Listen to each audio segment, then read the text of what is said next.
Blogger. Watch your words, you're treading on dangerous ground. The US president harshly put Putin's jester in his place, who also happens to be the deputy chairman of Russia's Security Council, Dmitry Medvedev. The Chinese Navy is rushing to the rescue. Due to the earthquake in Kamchatka, Russian nuclear submarines may have sustained serious damage. It's working. Indian refineries have stopped buying Russian oil after Trump's threats. And in the future, according to Skabiva, Solovyov, and the Ilyich light bulb, Russian regions are being disconnected from the internet one after another.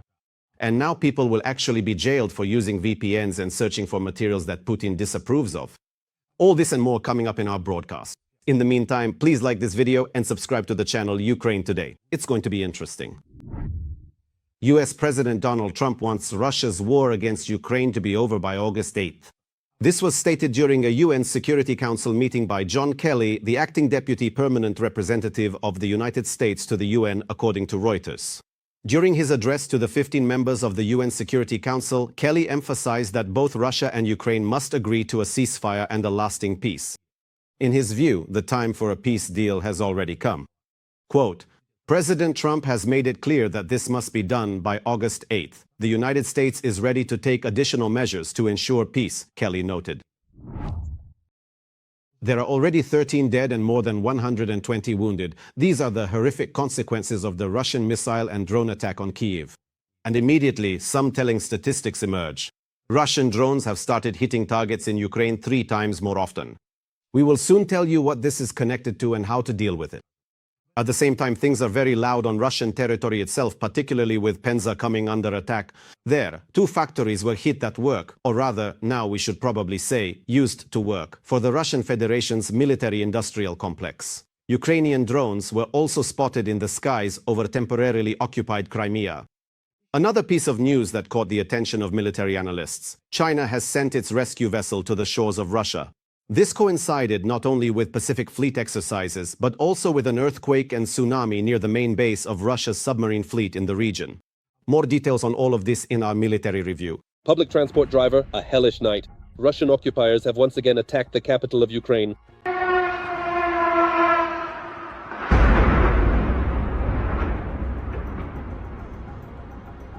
Residential buildings of ordinary Ukrainian citizens have once again come under attack from Kremlin terrorists.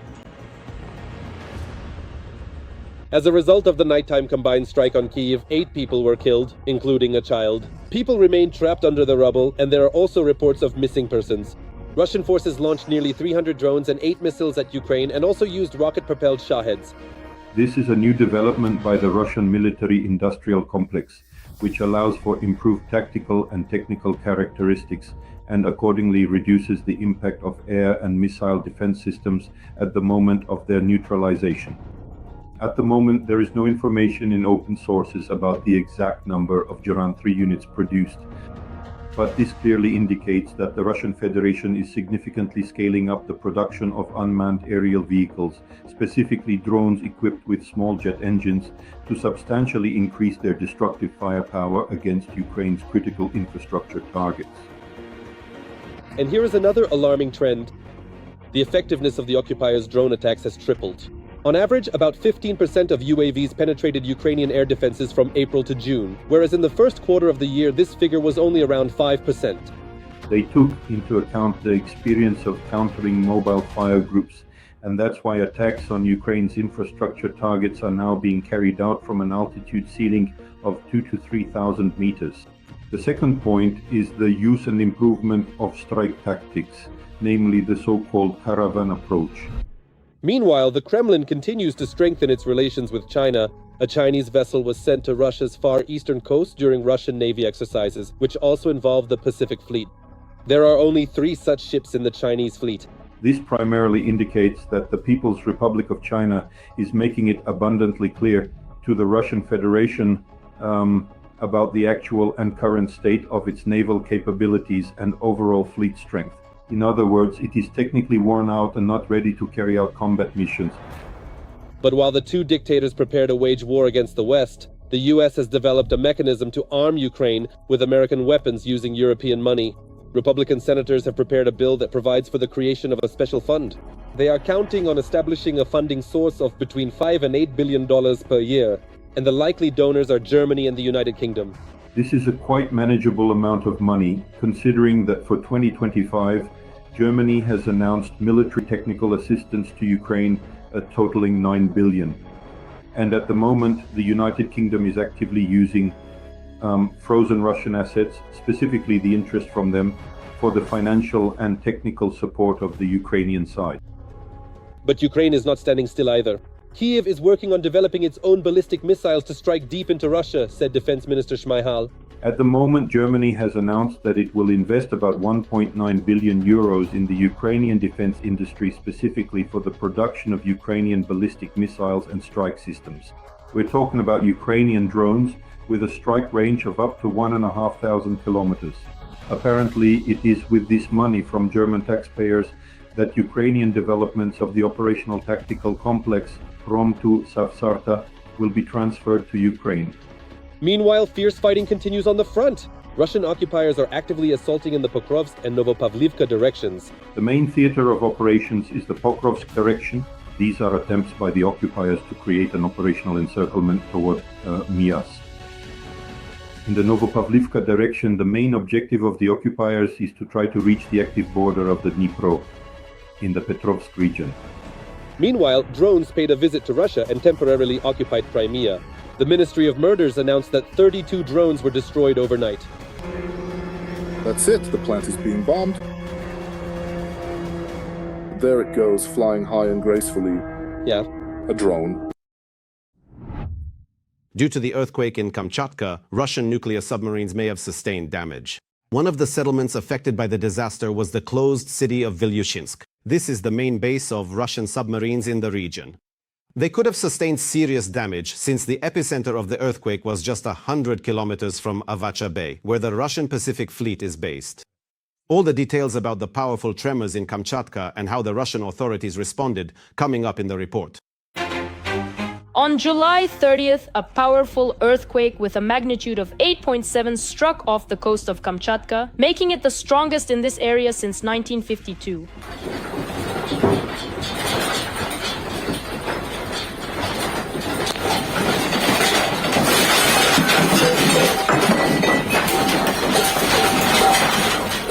It was felt throughout the entire region, destroyed homes and a tsunami threat stretching from Japan all the way to Chile.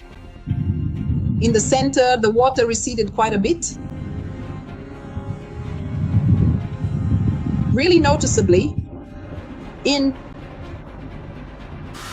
the Elizavetinsky district of Kamchatka, a tsunami 3 to 4 meters high was recorded. And in Severokurilsk, after the tsunami, you can see the city partially flooded.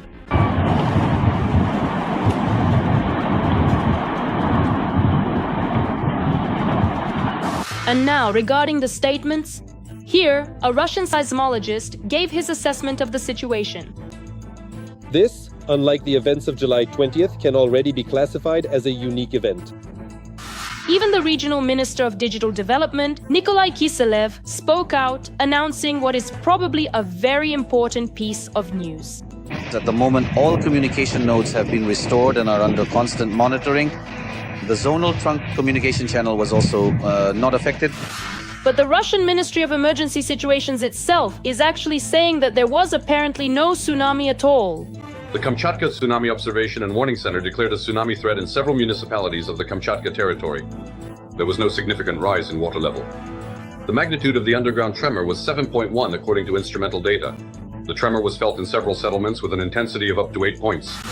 At the same time, we are seeing footage from the same Severokurilsk. But for some reason, the official reports do not clarify this, as if by not calling it a tsunami, the problem simply doesn't exist.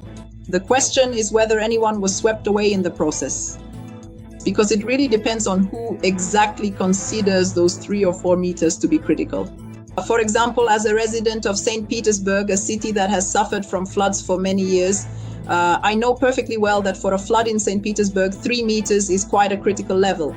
It's so strange how they talk about this. Well, it's quite possible that it's because the authorities once again have, let's say, kind of failed and they want to claim that nothing serious happened. Meanwhile, the director of the Institute of Earth Physics reports that a strong earthquake in Kamchatka was an expected event over the past 30 years, and preparations were even made for it. Here is a good example of this preparation during the evacuation at the airport. And most importantly, the exits were narrow. Some exits were completely blocked or closed off with banners. In that situation, thanks go to the staff. They figured it out and placed carts so that we could crawl under those banners and curtains through those blockages to get to the first floor and exit into the inner courtyard. So were they really prepared after all? It's just interesting. How exactly? No one can ever predict an earthquake with certainty. That's a well-known fact. Not even the director of the Institute of Earth Sciences can do it. The fundamental thing is, yes, of course, it is entirely possible to discuss an increase in seismic activity within a particular geographical area, but absolutely no one possesses the capability to accurately predict an earthquake or a volcanic eruption with any true precision or certainty. You can only roughly estimate the likelihood of it increasing. In Russia, they report the successful evacuation of about 3,000 people and that there are no casualties. But here are those very uninjured people who can't even get out of bed on their own. Girls, help me. There, that's the little corner. Oh, they took Olga away. Oh God, how is she doing there? And here they clearly showed how Russia's Ministry of Emergency Situations bravely evacuated as many as 60 people who were threatened by the tsunami. Thank you very much.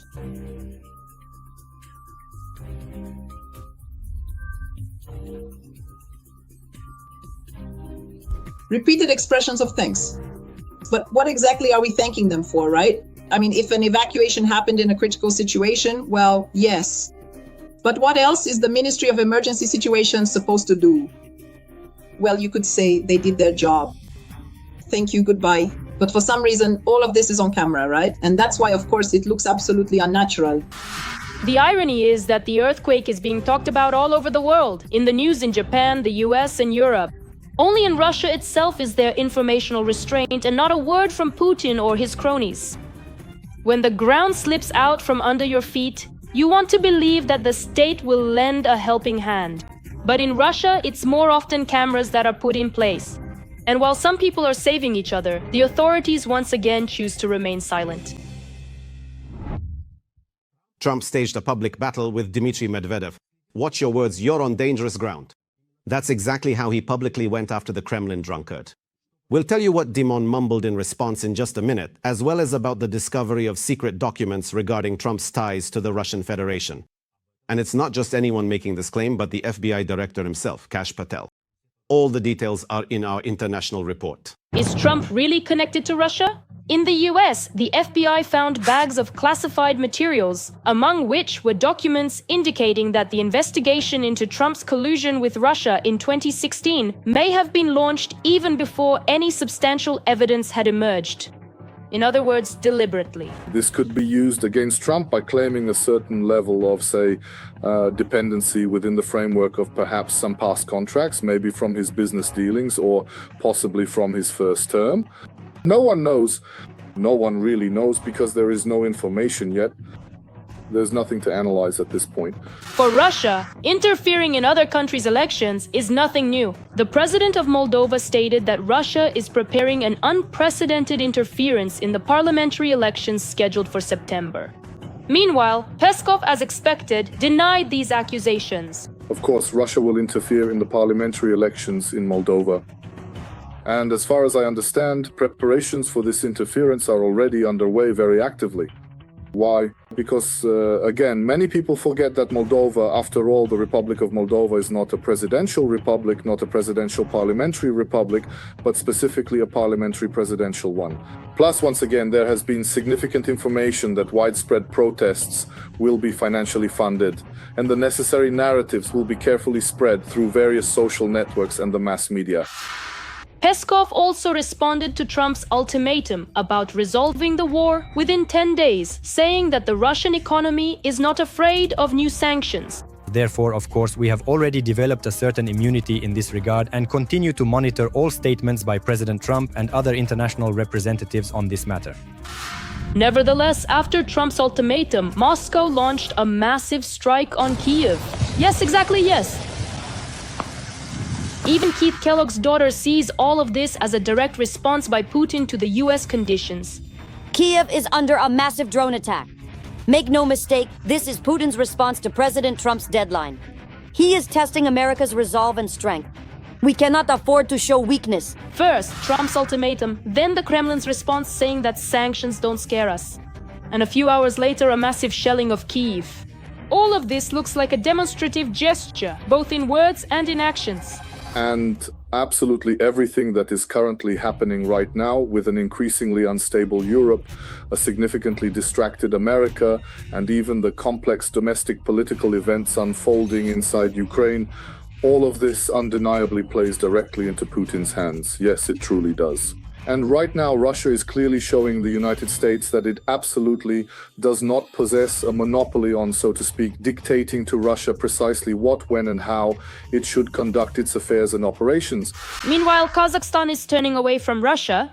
The president of Kazakhstan himself held talks at the leadership level with the president of Turkey, where they discussed increasing the export of Kazakh oil through the Baku-Tbilisi-Ceyhan pipeline, which bypasses Russia. I don't think Kazakhstan is actually ready to give up cooperation with the Russian Federation on oil transit right now, because, well, frankly, Kazakhstan just doesn't have any other options for such volumes at the moment.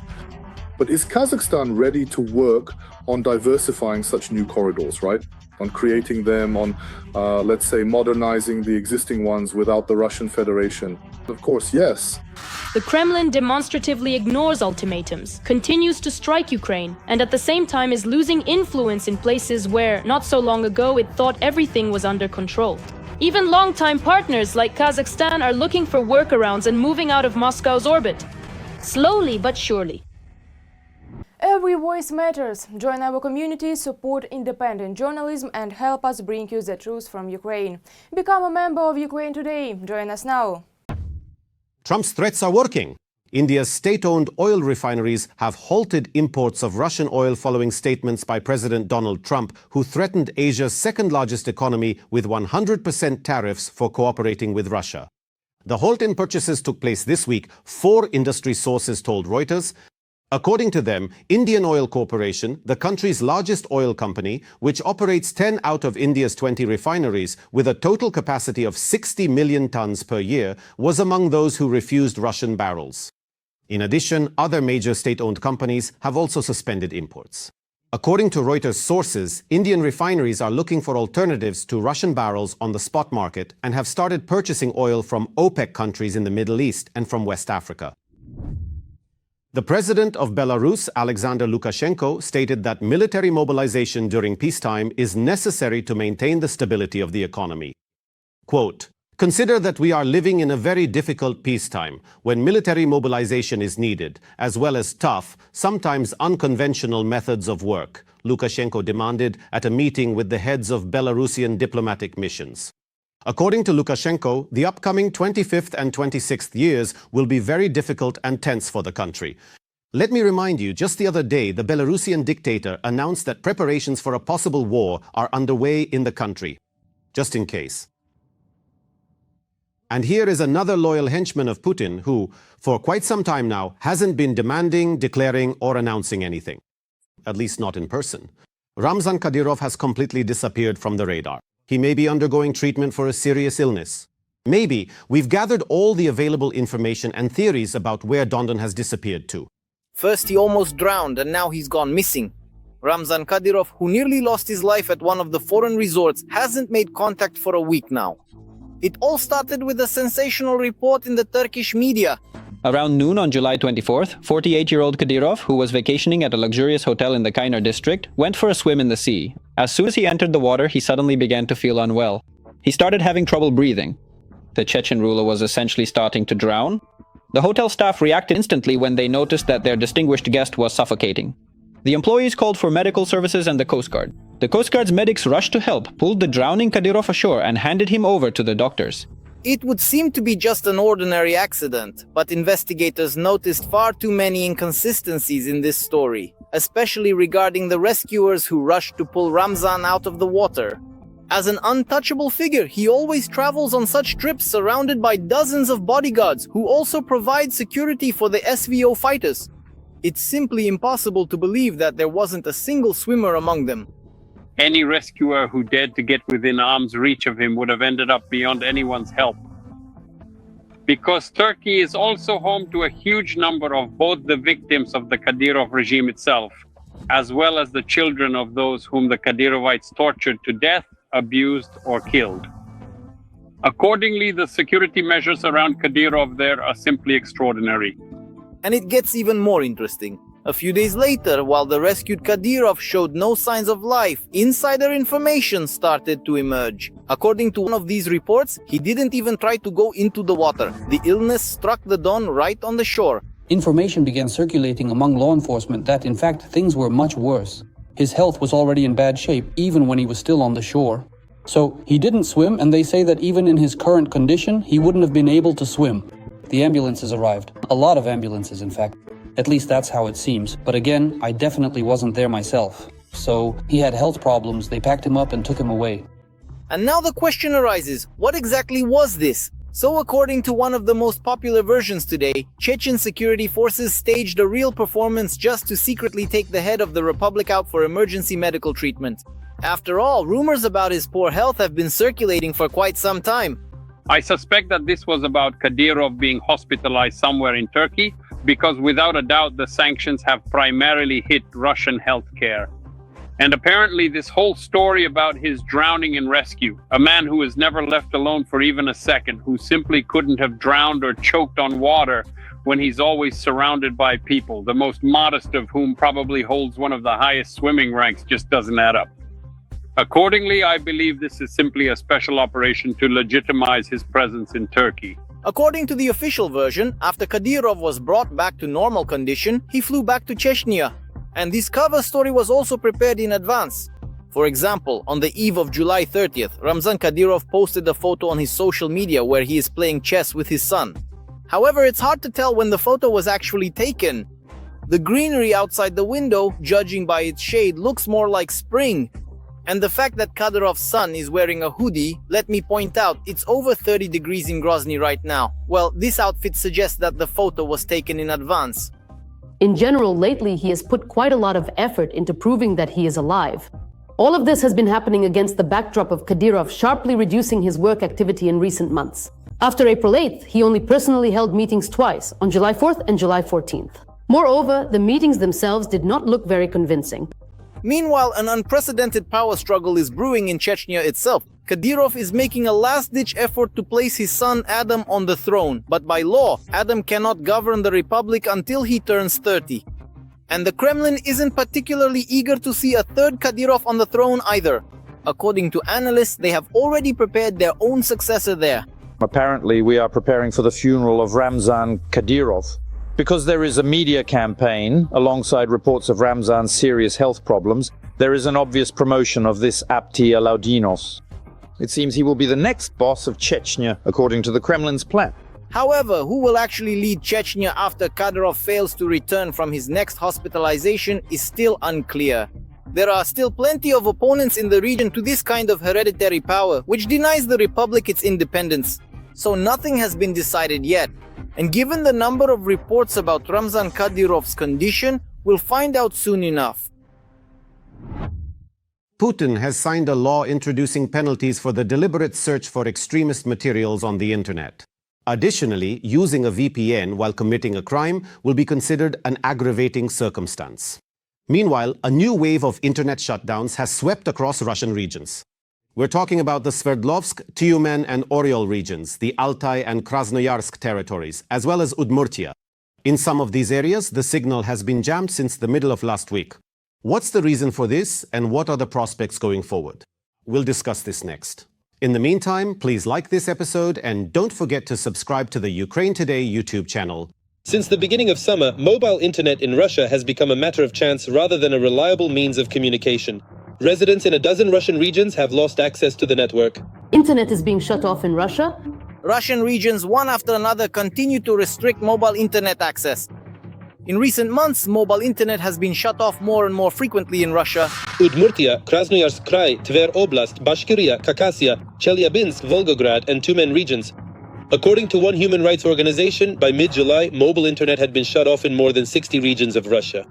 I think this is just the beginning because it's obvious that the elite really like this new experience and they would want to shield people from all these Western trends that we don't need. Let them watch more television. Solovyov and others will tell them how to live and the church will polish it all off. Meanwhile, listen, at first they turned it off just for the weekends, then for the holidays, then for school breaks, and then, as they say, they'll leave it only for the people who are necessary and important.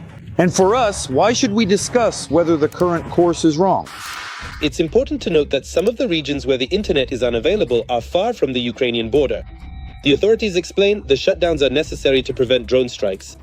Communication can be used to transmit coordinates, and therefore it must be turned off in advance without a specific date and without the possibility to appeal. These are the kinds of precautionary measures being taken. Judging by the project's data, the shutdowns affect all of Russia, regardless of proximity to actual combat operations.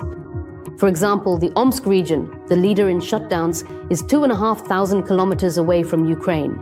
At the same time, in the Belgorod and Oryol regions, the internet was shut down significantly less often than in the neighboring Bryansk and Kursk regions. In Izhevsk, for instance, mobile service disappeared on the day of the strike on the factory. According to Russian media, the alert system failed to work due to the lack of connectivity. After that, the connection was not restored. Moreover, it was also cut off in the surrounding areas. For example, in Izhevsk, the internet was jammed for 2 weeks in preparation for drone attacks. And on July 1st, drones did indeed attack the Kupol plant in Izhevsk. But due to the lack of connectivity, city residents could not receive messages about the so-called drone danger mode, nor could they find shelters using online maps. As a result, 3 people were killed and 45 were injured. According to statistics, in June alone, there were more than 650 mobile internet shutdowns in Russia. That's more than in the entire world for the whole of 2024. In some regions, the mobile network would disappear for hours every day and sometimes for an entire day. Nothing loads, nothing makes sense. It's really bad, honestly. I feel completely out of place. No mobile internet? Yeah, none at all. I'm walking around since Saturday. I've just been going from one Wi-Fi spot to another. It's some kind of nightmare. The shutdowns often don't coincide with the military situation. For example, in the Krasnoyarsk region, no drones were detected, but the internet was shut off for a week. It's the same story in the Volgograd and Tver regions. Some places lost only mobile data, while others lost voice service and Wi-Fi as well. It definitely causes discomfort.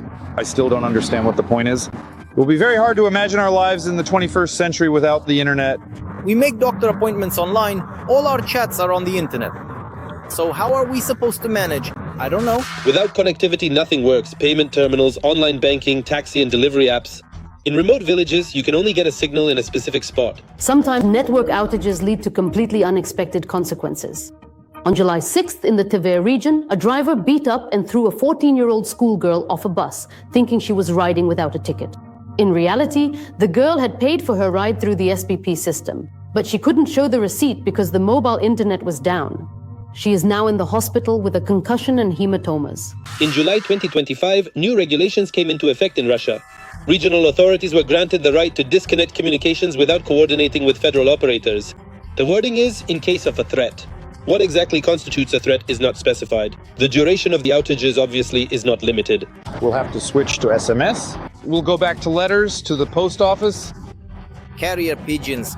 I'll study a foreign language on my own using textbooks. Well, people used to buy tickets without the internet before.